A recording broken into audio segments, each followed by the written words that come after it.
Nosferatu.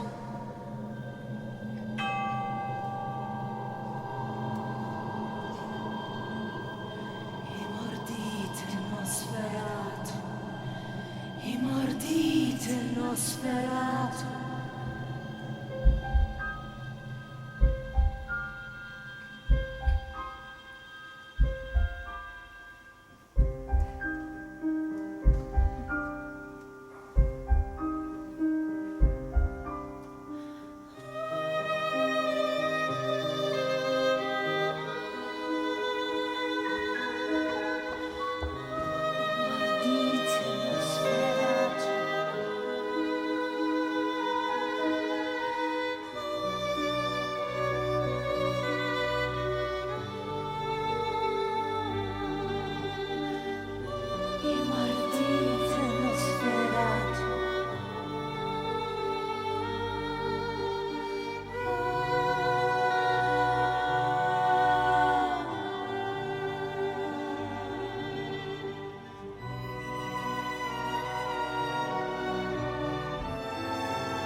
Die lange Reise war ein Härtetest, von London hin das Karpatennest, wo's Nacht bleibt sogar bei Tag.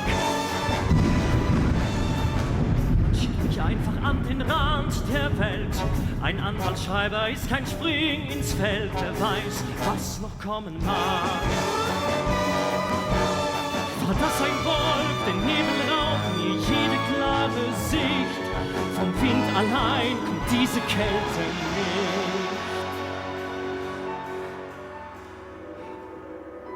Willkommen in meinem Haus. Treten Sie ein, wenn es Ihnen beliebt. Graf Dracula? Ich bin Dracula. Und Sie sind Harker Jonathan. Jonathan Harker. Gewiss. Kommen Sie nur herein.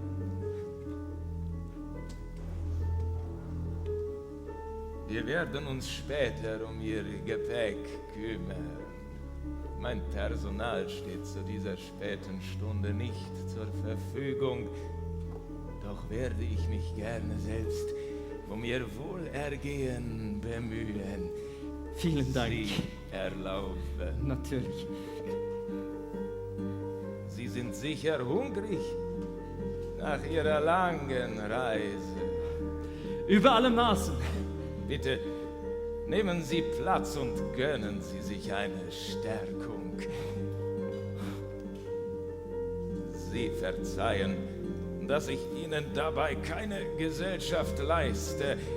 Es ist schon spät, ich habe bereits gespeist. Außerdem trinke ich niemals Wein.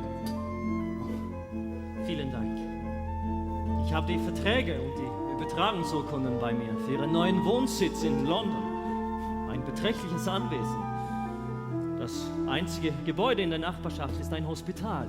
Eigentlich ein privates Irrenhaus. Aber in einiger Entfernung. Ich hoffe, Ihre Anreise von Bistritz war nicht zu beschwerlich. Nein, obwohl mich jeder, der ich traf, ernsthaft davon abhalten wollte, bis hierher zu fahren. Wir sind ein abergläubisches Volk.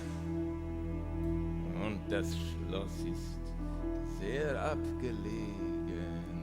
Ich darf wohl sagen, dass London für Sie eine beträchtliche Umstellung bedeuten wird. Kennen Sie jemanden in England? Ich kenne Sie. Transsilvanien ist nicht England. Meine Art ist nicht die Ihre. Hier, getrennt von Freud und Leid, vermeide ich das Licht und leb in Dunkelheit. Kalter Wind weht durch die Gänge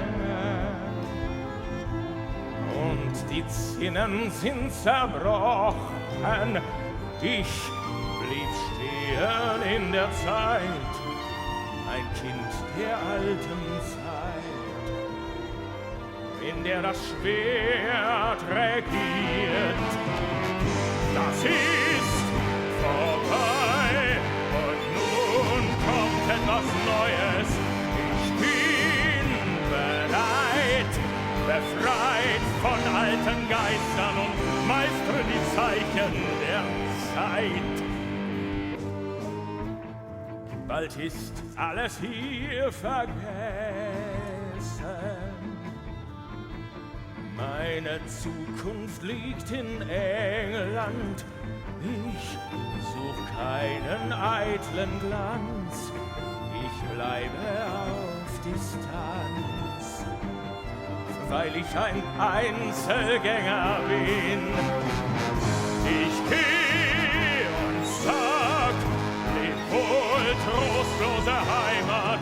Mein Traum ist bald erfüllt. In eurem London wird jedes Verlangen gestillt.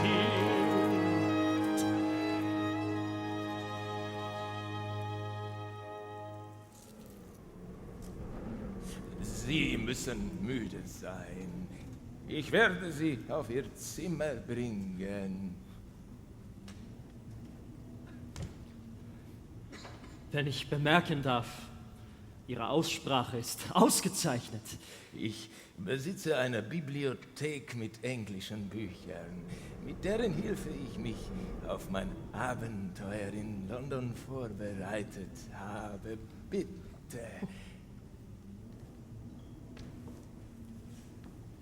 Und schlafen Sie morgen ruhig, solange Sie möchten. Das ist aber äußerst.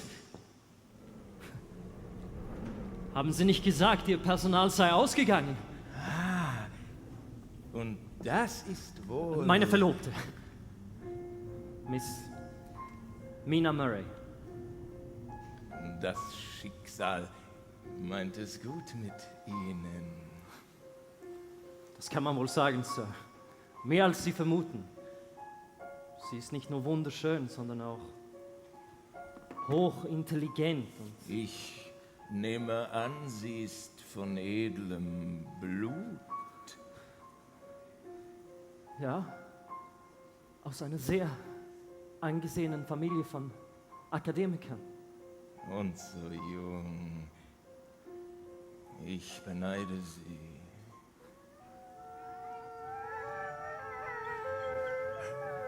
Die Kinder der Nacht. wie schön Sie singen. Angenehme Träume, junger Freund.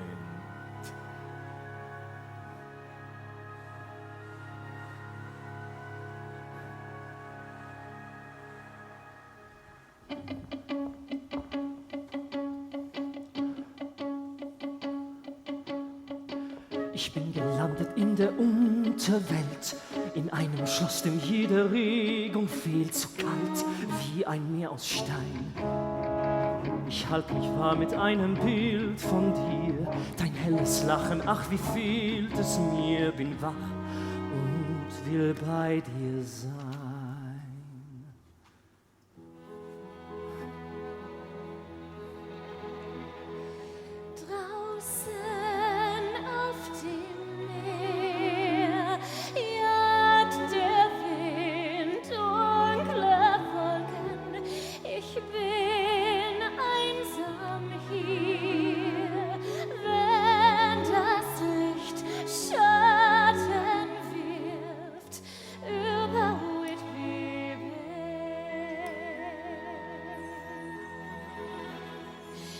Weißt du noch den Weg, den wir zwei heimlich fuhren, runter an den Steg? Sommernacht, Sternenlicht über Whitby Bay. Wir tanzten hinein in das Glück. Zu ferner Orchestermusik, dann ein Kuss, zart und sacht, denken nun Tag und Nacht, nur an Whitby Bay. Komm und halt mich fest, Katz in meine Hände. Warum ging ich fort und ließ dich dort allein? Und stünde es in meiner Macht, Dann wär ich bei dir heute Nacht. wir waren so glücklich hier. Ich sehn mich so nach dir und nach Whitby Bay. Einsam durch die Nacht trägt der Wind dunkle Wolken, doch am Himmel wagt hell ein Stern, bring mich heim, heim nach Whitby Bay.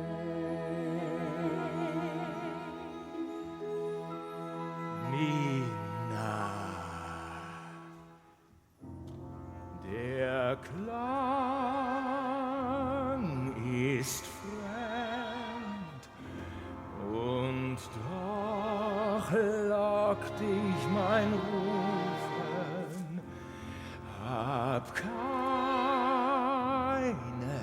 Angst, schon bald werd ich bei dir sein mit einem besonderen Geschenk.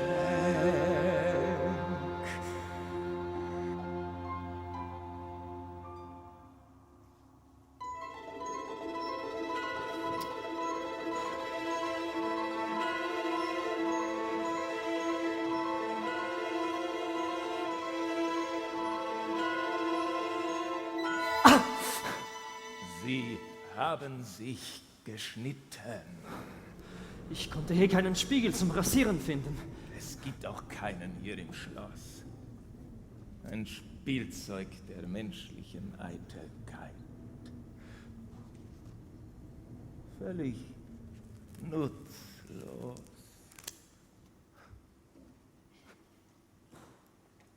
Sie müssen besser aufpassen.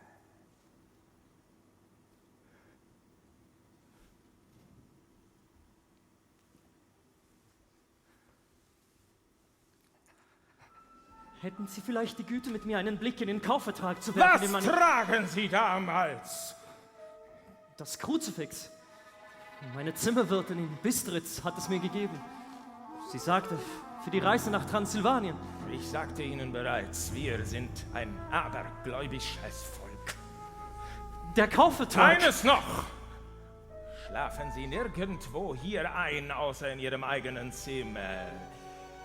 Wenn Sie nur einen Anflug von Müdigkeit verspüren, eilen Sie unverzüglich auf Ihr Zimmer. Das mache ich. Wenn nicht, kann ich für die Folgen nicht garantieren. Gute Nacht, mein Freund.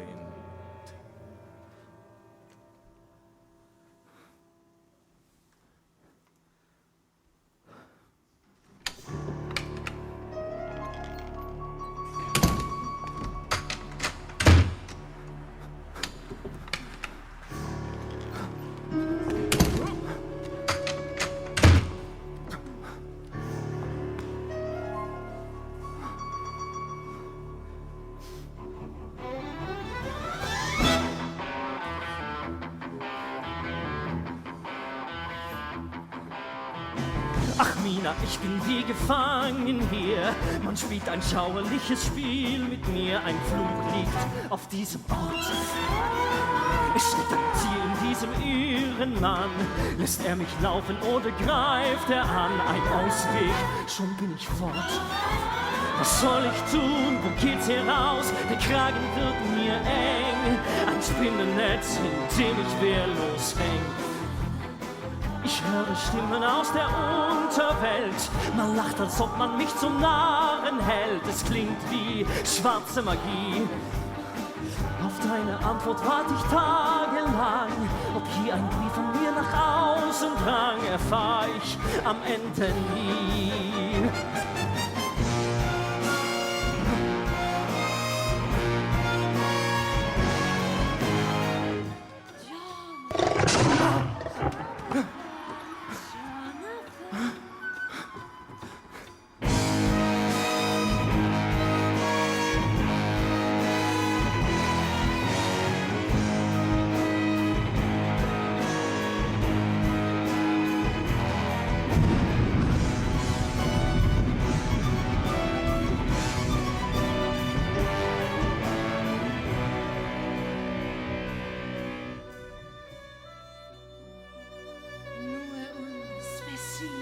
Excelent. Dar noi appartiene, stoppano noi, sorelle.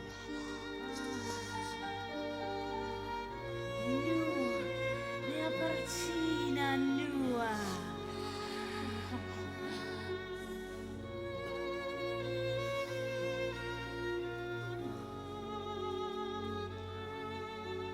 Schmieg deinen Mund an meinen Mund, will deine Nähe spüren. Atme die Lust an deiner Brust, lass dich von mir verführen. Willst du uns nicht berühren, mach dir nichts vor. Maßlos und wild, sanft und verspielt, dreh dich in unser Tanz. Frag und wir gehen bis zum Extrem, trunken von den Essenzen, bis an die wahren Grenzen deiner Natur. Leb für immer, lieb für immer, leb für immer, tanz für immer, sing für immer,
per nulla t'ingetz, quam datum ordin, nas Frutsalzinetz. Ihr wisst, dieser Mann gehört nur mir. Wir brauchen ihn, schon höchste Zeit. Der Hunger schreit, gibt es denn heute gar nichts für uns? Hab wie immer dran gedacht und euch Beute mitgebracht. Ich hab für Hunger doch Verständnis. Erst der Meister, dann die Brut, dieses Bad in jungem Blut, es erneuert unser Bündnis. Ihr für euch nun verschwindet, ich allein will es tun. Wie das Kleine sich windet, wenn der Schein nicht trügt, schreit ein Weib nach dem Sohn.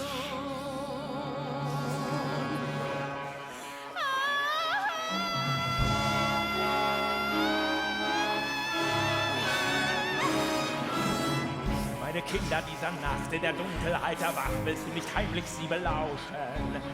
Ich bin ihr Meister, ihr Bojar, ruf sie herbei an den Altar, der dunklen Töne, die berauschen. Doch nun suche ich das Neue und ich lass sie zurück, ohne Wehmut und Reue, auf ins fremde Land, denn ich brauch frisches Blut, um mich zu stärken, Blut aus frischem Quell. Keiner wird es merken, in London stirbt sie schnell.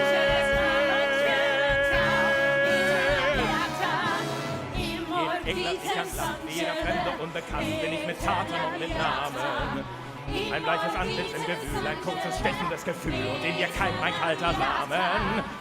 Hier begegnen die Leute mir mit Argwohn und List, sind nur schwierige Beute.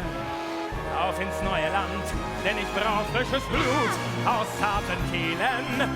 Frag nicht, ob sich's schickt, keinen wird es quälen. Ein Kavaliersdelikt. Auch du und Mina sollt ewig leben.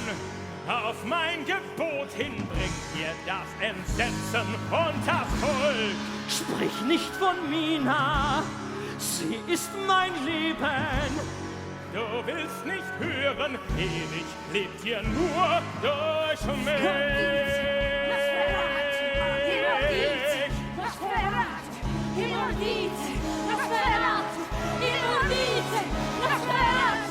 Eine kleine Menge Blut ist ein würdiger Tribut, denn es wird reichlich dir gegeben. Sind wir verbannt auch in die Nacht und nur fürs Schattenreich gemacht, so kosten wir doch voll am Leben. Lasst uns langsam genießen. Lass uns langsam genießen. Wir verlieren keine Zeit. Wir verlieren keine Zeit. Blut in Strömen wird fließen. Blut in Strömen wird fließen. London rechnet schon. London bringt frisches Blut mir zur Erlösung. Die Themse färbt sich rot. Frisch Fleisch statt Verwesung. Ein Loblied auf den Tod. Blut an Londons Kragen. Stadt in Anämie. Blut, das wird dich jagen. Denn sterben herrlich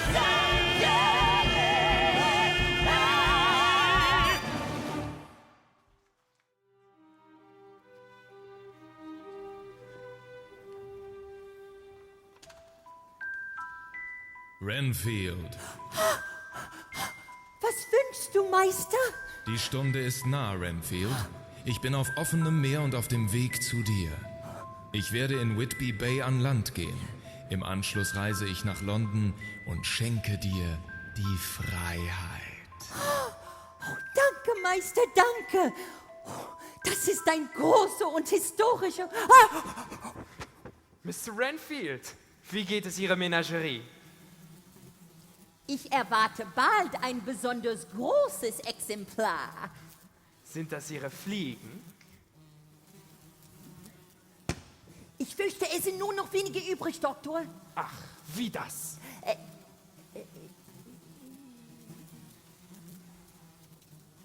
Ich habe sie an meine Spinnen verfüttert. Verstehe. Hier haben wir noch ein richtig fettes Kerlchen. Mr. Renfield, also wirklich, was für ein unhygienisches Verhalten. Sie sind doch keine Spinne. Wie wahr?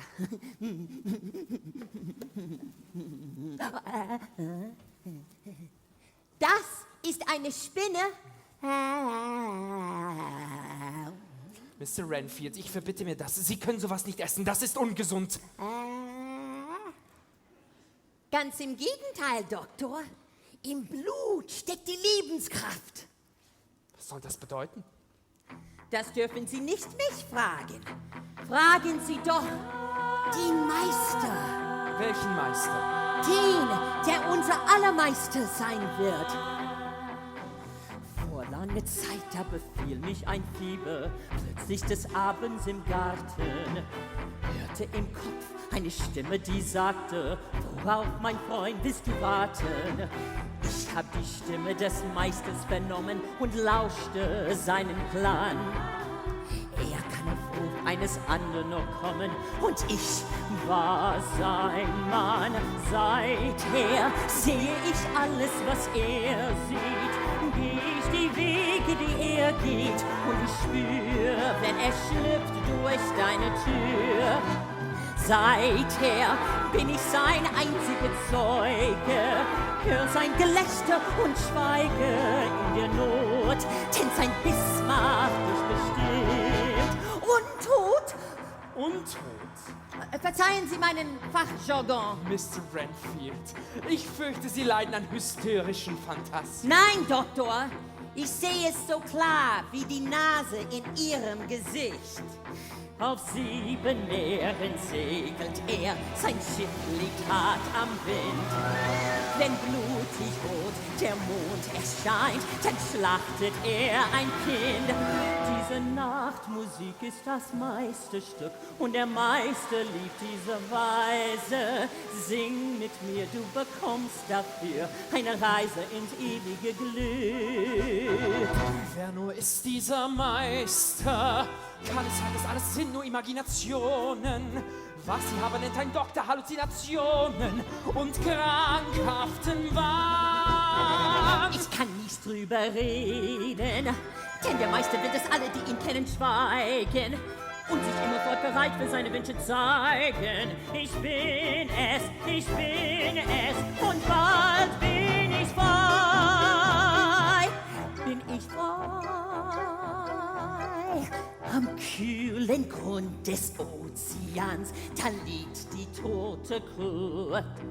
Der Captain kämpft allein im Sturm, dann schlägt der Meister zu.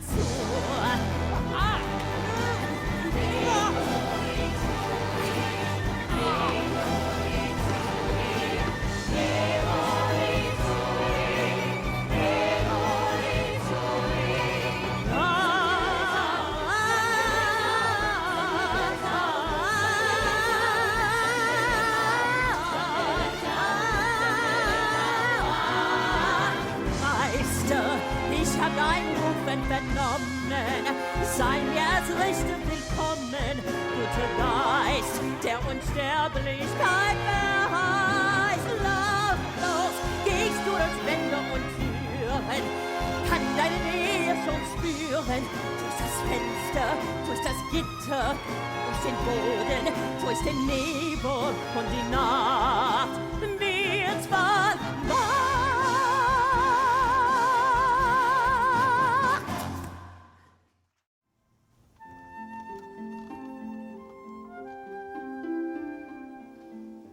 Wie schrecklich, wenn man an all die armen Matrosen denkt. Es heißt, an Bord war nur eine einzige Leiche, die des Kapitäns, der an Steuerrad gefesselt war. Die Augenzeugen haben gestern Nacht einen riesigen Hund gesehen. Er soll mit einem Satz vom Schiff bis zum Pier gesprungen sein. Was für ein Hund? Man weiß es nicht. Er ist verschwunden. Lucy! Was hast du? Ich weiß es nicht. Mich durchlief gerade ein eiskalter Schauer. Ich mache mir Sorgen um dich, Lucy. Es ist doch seltsam, dass du wieder mit dem Schlafwandeln begonnen hast. Kein Wunder. 3 An einem Tag? Ein Heiratsantrag ist schon aufregend genug, aber gleich 3? Nun, das bringt uns doch zurück zu unserem eigentlichen Thema. Ich hätte gern alle 3 bis ins Detail beschrieben. Der erste war der Amerikaner, Quincy Morris. Er kommt direkt aus Texas und trägt einen sehr großen Hut. Besonders beeindruckend ist sein riesiges Jagdmesser. Das wollte er mir unbedingt zeigen. Das klingt ja nicht gerade einladend. Wer war der Nächste? Der Doktor, Jack Seward.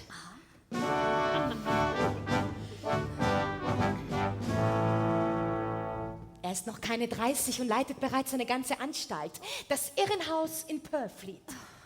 Ein Ehemann, dessen Zuwendung entweder dir gilt oder einer Horde von Wahnsinnigen. Und der dritte? War die größte Überraschung. Arthur Homewood. Wir waren Nachbarn, bevor er nach London gezogen ist. Wir kennen uns also von Kind auf, sind zusammen ausgeritten und auf die gleichen Partys gegangen. Doch nie hat auch nur das geringste Interesse an mir gezeigt. Und du? Magst du ihn? Ich weiß nicht.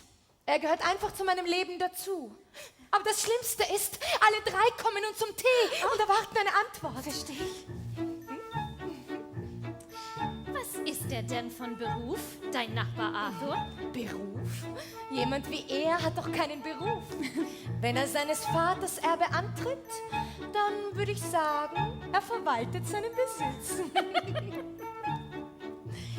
Wer soll es sein? Einer ist ein Held, einer ein Genie und der dritte schüchtern.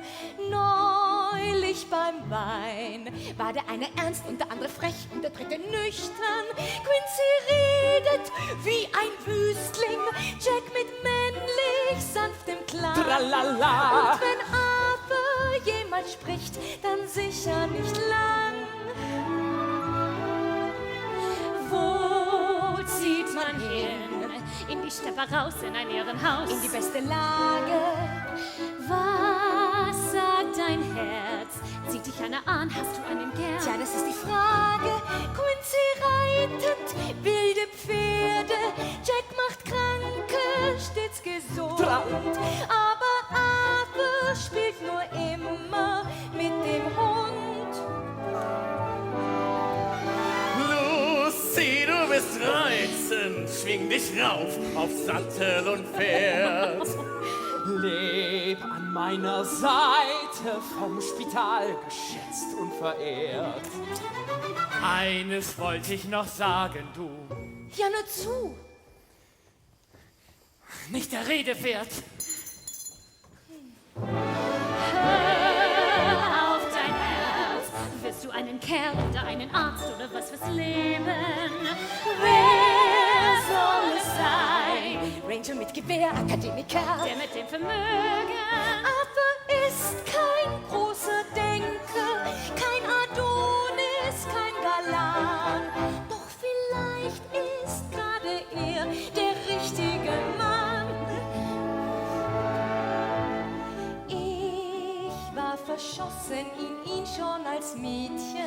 Wenn's nur Strohfeuer war, wär's kalt. Er ist gütig, solide und still. Heirat bedeutet, mit ihm bist du Er alt. war und bleibt meine heimliche Liebe. Wenn er das ist, dann verrate es ihm bald. Er ist der einzige Mann, den ich mag.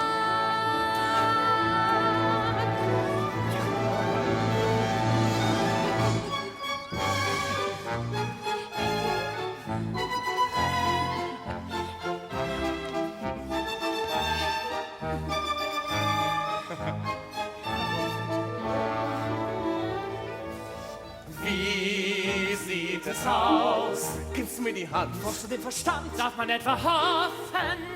Ehrlich heraus, ihr seid alle lieb, doch ich habe längst meine Wahl getroffen.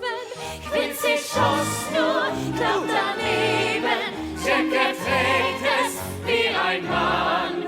Während Arthur gewann, noch bevor er begann.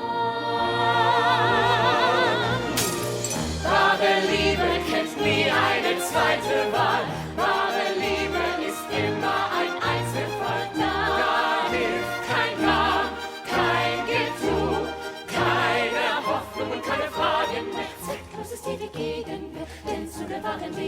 gehört es dazu. Nicht er, nicht er, du. Lucy, fang mich doch.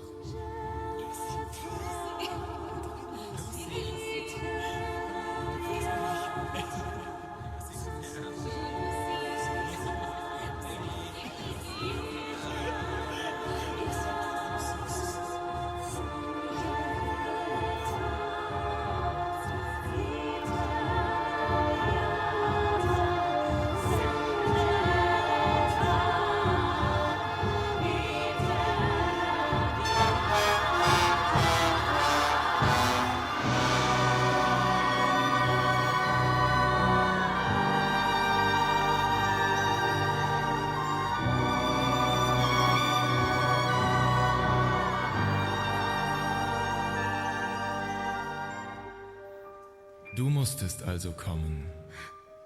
Ich verstehe nicht. Ist das deine Stimme in meinen Gedanken? Du kennst die Antwort. Warum ist Lucy hier? Meine Botschaft war für dich bestimmt. Doch sie hat sie empfangen und ist nun an deiner Stelle hier. Bitte lass sie gehen. Ich werde sie für immer gehen lassen, wenn du meinem Antrag zustimmst. Nein, Warum lässt du mich warten?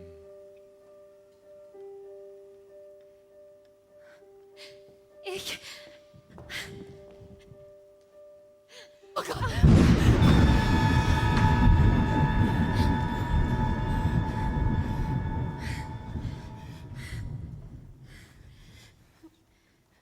Was ist passiert? Du hast wieder geschlafwandelt. Wirklich?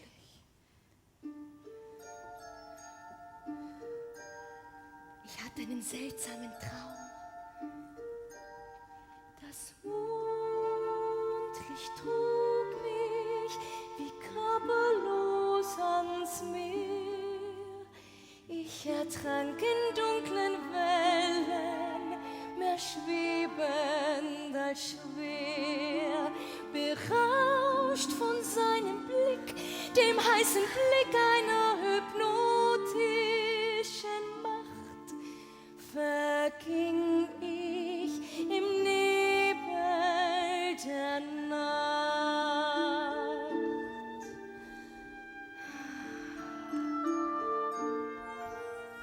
Die Hunde heulten, vielleicht auch nur zum Schein, als er plötzlich neben mir stand, da wollte ich schreien. Die Stimme war mir starr, ich war für wahr um meinen Willen gebracht und glitt in den Nebel der Nacht. Ein Singen war's für mein Gefühl, als ich ihn sprechen hörte, zart wie ein sanfter Kavalier. Die Worte waren so sonderbar, es schwanden mir die Sinne, und dann sprach er nur noch von dir. Von mir? Es klang, als wär er schon lang mit dir bekannt, hauchte lächelnd deinen Namen von Zauber gebannt. Aus Angst wurde Verlangen und mein Bangen war zum Schweigen gebracht. Sein Kuss war wie Flammen, wir lagen zusammen im Feuer bei Nebel.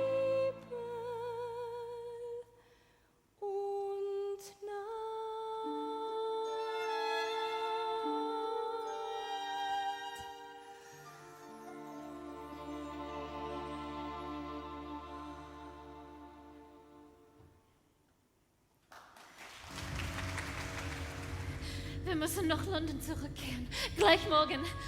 Müssen wir das? Ich habe heute ein Telegramm aus Budapest erhalten. Jonathan liegt dort in einem kirchlichen Hospital. Anscheinend war er sehr, sehr krank. Dann musst du natürlich zu ihm.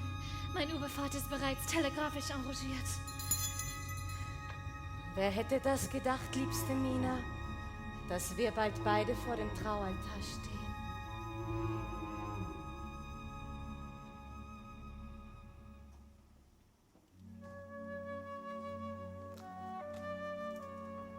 Die eine fügt sich, ist willenlos und leer, führt mich in den Arm der anderen, mein Ziel, mein Begehr. Ihr Blut zieht mich zu ihr, es hat die Gier nach neuem Leben entfacht. Bald fällt sie in Nebel der Nacht.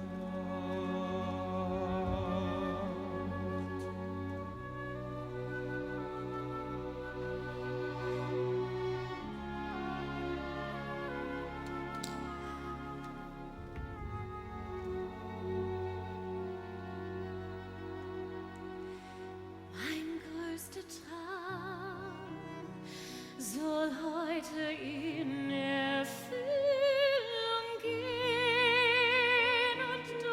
Und doch verhallt in mir die Stimme noch, nur weg von hier. Ein braver Mann, ich lieb ihn so, wie er mich liebt. Doch nein, der Traum zerbricht statt hellem Schein, nur dumpfes Licht.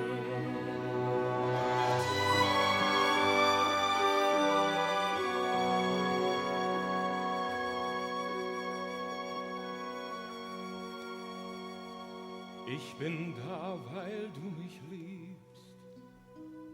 Denk daran in dieser Stunde, ehe du eins wirst mit dem Mann, der dich nie für sich gewann. Er wird die Tiefe deiner Seele nie verstehen, nie selbst erreichen. Ich bin da, weil du mich liebst. Nur für dich bin ich am Leben. Jede Sehnsucht tief in dir findest du allein in mir.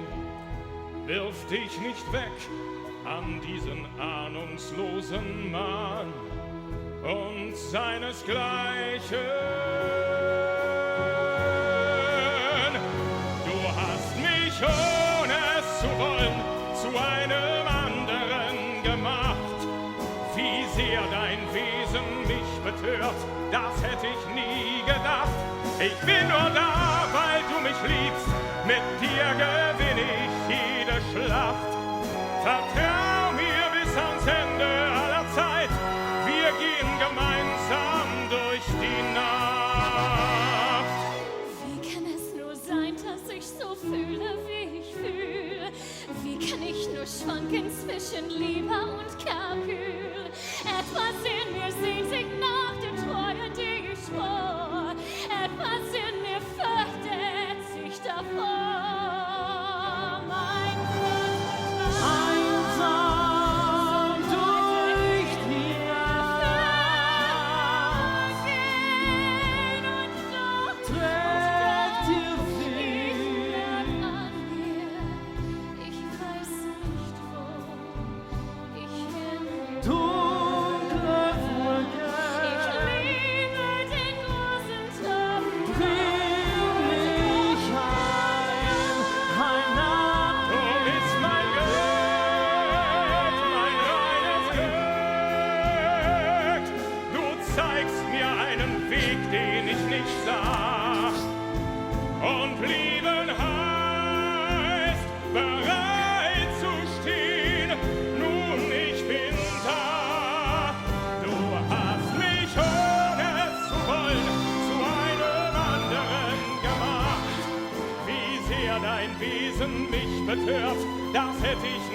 gedacht.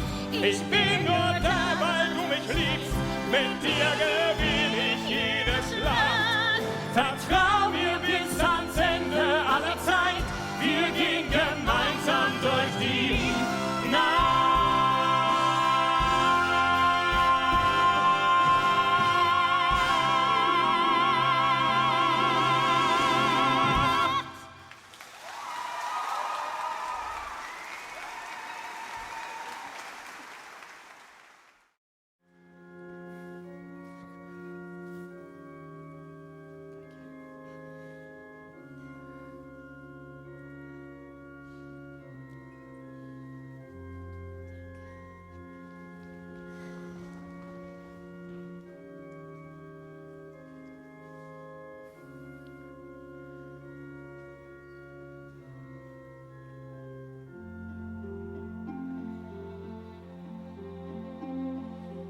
Denk nicht mehr, was war. Alles so neu beginnen. Du und ich bereit, unseren Weg nun zu gehen. Vereint für alle Zeit.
Jesus.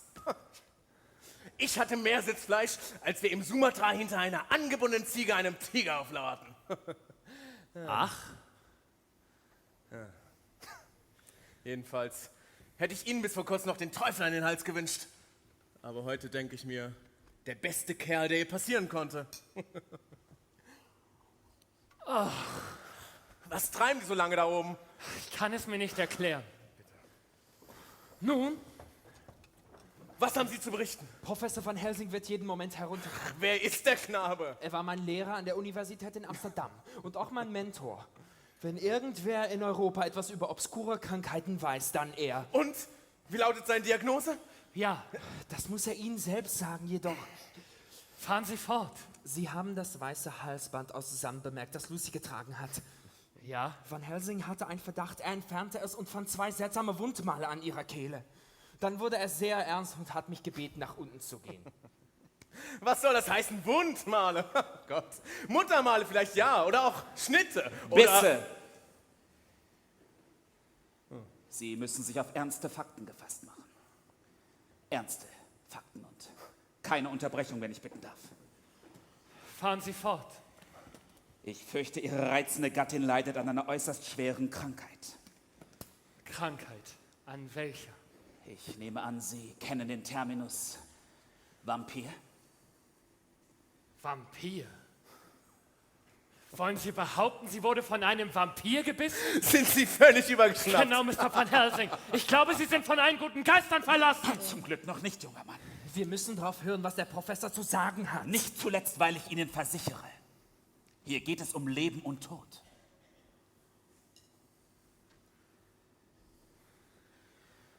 Noch vor Einbruch der Nacht müssen wir Knoblauch und Lauchblumen finden, jedes Stück, das wir in London auftreiben können. Dass wir die Kreatur fernhalten.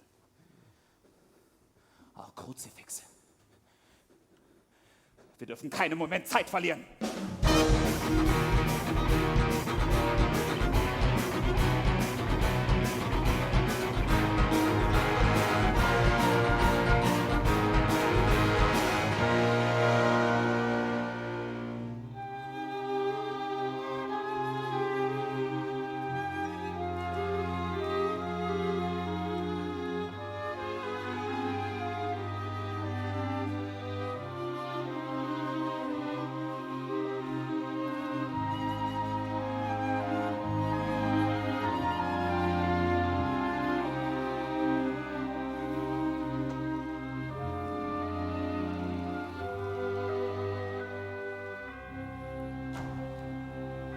Du hast es also schon, Was denn?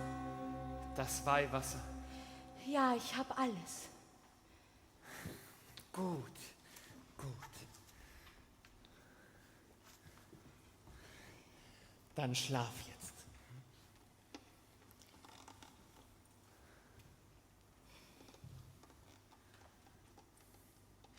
Du weißt, du musst einfach nur, dann komme ich sofort.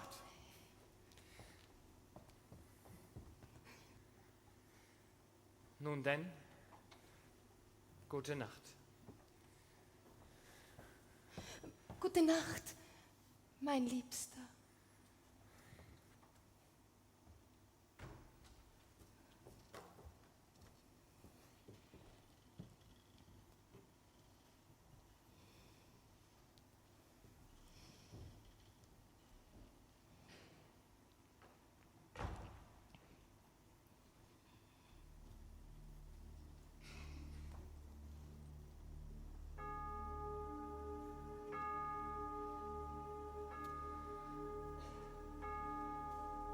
Ist die Stunde schon nah? Spür den Wind so kalt auf Wangen und Haar.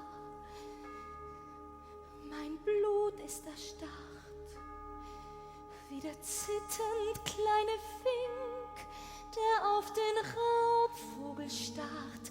Lass mich los, ich spiel nicht mit in deinem Spiel. Lass mich nicht los, du weißt, dein Kuss ist, was ich will. Sei mein Gebieter, lass mich frei. Mir ist die Welt, in der du leben willst, so fern. Komm nur herein, dann zeigt die Sklavin ihrem Herrn, wie sie sich fügt, für immer fügt. Bist du da? Ist die Stunde schon nah? Warst du nur ein Spuk im dunklen Licht, das ich sah? Wirst du Wolf oder Fledermaus sein? Wie kann es sein, dass sich nun alles in mir sträubt? Und doch ich brenn und bin von Leidenschaft betäubt. In mein Verhängnis wisch dich will, dass mein Blut in deinem Pulsschlag wieder klingt. Such das Gefühl, wenn Gift und Stachel in mich dringt. Dunkle Empfängnis, Blut zu Blut. So lade ich dich ein, dein Wille soll geschehen. Kein Pfaffentrödel hier soll unserer Lust im Wege stehen. Ich schenk dir, was ich hab, mein Lieb.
mein Lieber.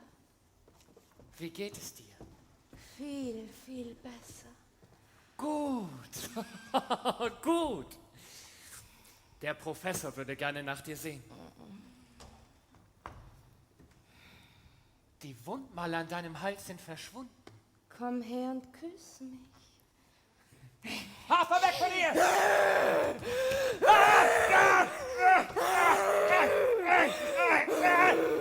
Demetrius debituribus nostris, et nenus inducas intentationem, sed libera nos a malo, quia turmes recum potentia, exploria in secula. Amen! Lucy. Sie wird bald sterben.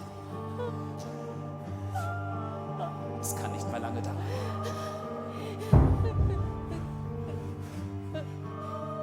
Es stirbt die Biene, wenn sie sticht, doch nicht der Nosferatu.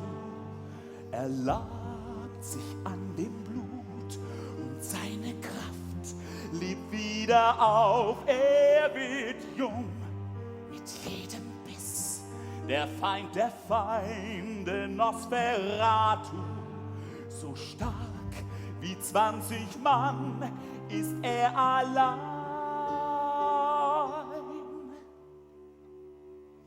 Zu lang schon liegt der Fluch auf uns, der Fluch des Nosferatu.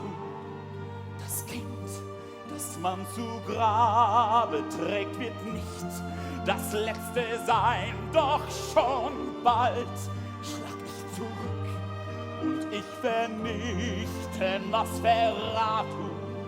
Vermodern soll sein Fleisch und sein Gebein.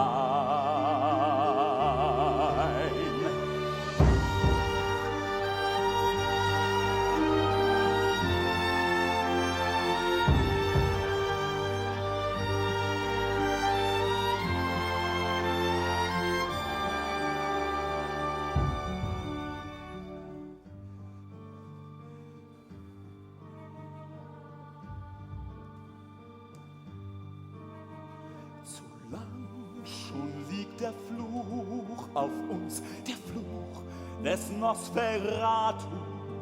Das Kind, das man zu Grabe trägt, wird nicht das Letzte sein, doch schon bald schlag ich zurück und ich vernichte Nosferatu.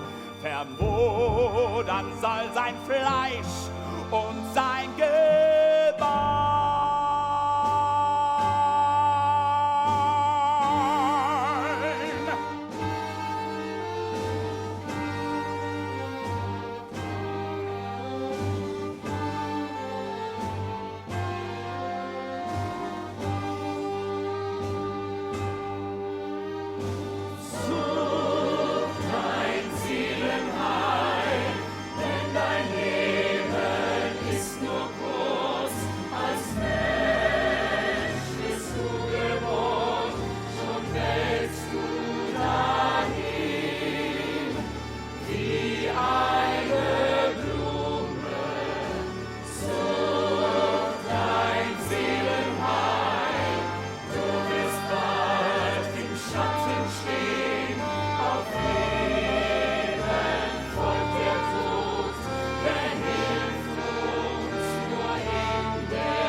Sie müssen Madame Mina sein, die Miss Lucy so eine gute Freundin war. Abraham van Helsing. Und dieser Gentleman ist Ihr Gemahl? Jonathan Harper. Dann sind Sie eben erst aus Transsilvanien zurückgekehrt. Ganz recht. Wie oft wurden Sie gebissen? Einmal. Dann werden Sie in ein paar Monaten wieder ganz der Alte sein. Ich danke Ihnen. Meine Freunde, ich bin der festen Überzeugung, Gott allein hat uns die Waffe in die Hand gelegt, die den Nosferatu niederstrecken kann. Was meinen Sie? Wir werden uns wieder treffen. In 2 Wochen, genau hier. Hier. Warum hier? Ich bin sicher, der Professor weiß, was er tut. Wenn der Vampir sie getötet und das Blut völlig ausgesaugt hat, dann ist es gut und schön. Sollte aber das Blut ausgetauscht worden sein, ihres an ihn und seines an sie. Jetzt gehen Sie zu weit, Ich weiß. Professor! Wie schwer das alles für Sie sein muss. Aber bevor Sie ein Urteil fällen, bitte ich Sie, meinen Erlebnissen Gehör zu schenken. Also gut.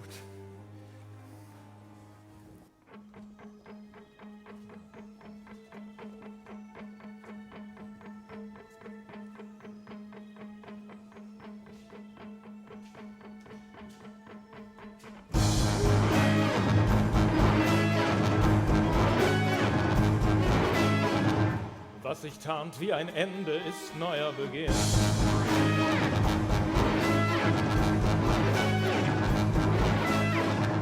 Ich komme zur Taufe und nicht zur Beerdigung. Halt die Tränen zurück und empfang deinen Bräutigam. Unsere Hochzeit aus Blut bringt uns selige Kinderschar, eine untote Brut. Ein Leben mir und du entkommst dem kühlen Grab. Brauchst kein Gebet, steigst nicht in Schattenreich hinab. Spart euch den Psalm, weint einem anderen hinterher, denn die Gnade, die nicht bewährt, wiegt unendlich schwer. Ein Leben mehr.